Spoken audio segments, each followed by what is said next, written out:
Doctor Sukanta Majumdar, আমাদের বর্তমান সাংসদ প্রাক্তন জাস্টিস, এতক্ষণ ধরে আমরা স্লোগান দিয়েছিলাম জাস্টিস জাস্টিস, উনি উপস্থিত হয়েছেন, জাস্টিস অভিজিৎ গাঙ্গুলি।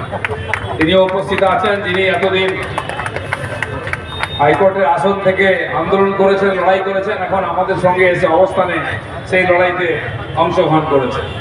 এছাড়া একাধিক এমপি, এমএলএ, প্রদেশ থেকে আরম্ভ করে নিচের স্তরের নেতা কর্মী, সমস্ত সংগ্রামী বন্ধুদের আমি অভিনন্দন জানাই, যারা এই মাসখানেক ধরে এই আন্দোলনকে এগিয়ে নিয়ে যাচ্ছেন।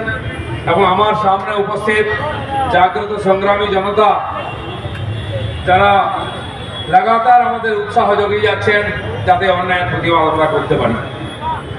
মিডিয়ার বন্ধুরাও, তারাও দিনরাত পরিশ্রম করে শুধু জনতার সামনে এটা পৌঁছে দিচ্ছেন নয়, নিত্য নূতন তথ্য তারা নিয়ে এসছেন জনতাকে, তাদের বিশ্বাসকে দৃঢ় করার জন্য। সেটা আমরা সংবাদ মাধ্যমে দেখি। বন্ধুগণ, প্রতিদিন আমরা আসছি, বক্তব্য রাখছি।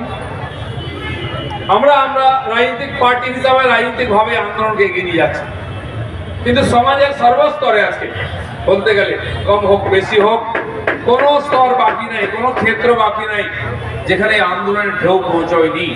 অরাজনৈতিকভাবে বিভিন্ন মানুষ তাদের এই জঘন্য হত্যাকাণ্ডের বিরুদ্ধে তাদের রোষ অসন্তোষকে প্রকাশ করেছেন, দোষীদের সাজা চেয়েছেন।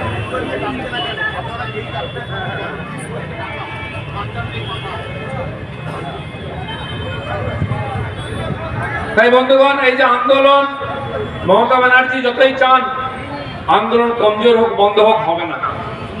তার বুদ্ধিতে, তার শক্তিতে যা যা রাস্তা আছে সেটা উনি প্রয়োগ করেছেন। আপনারা জানেন যে ডাক্তাররা জাস্টিসের পক্ষে আন্দোলন করে রাস্তায় নেমেছিলেন, তাদের উনি প্রথম ট্রান্সফার করলেন, তারা ভয় পাননি। যে ফুটবল প্রেমীরা, মোহনবাগান, ইস্ট বেঙ্গলের সাপোর্টাররা, যারা ডার্বি ম্যাচ বন্ধ হওয়ার জন্য রাস্তায় নেমে জাস্টিসের জন্য আন্দোলন করেছিলেন, পুলিশ তাদের উপর লাঠি চালালো, তারা ভয় পাননি।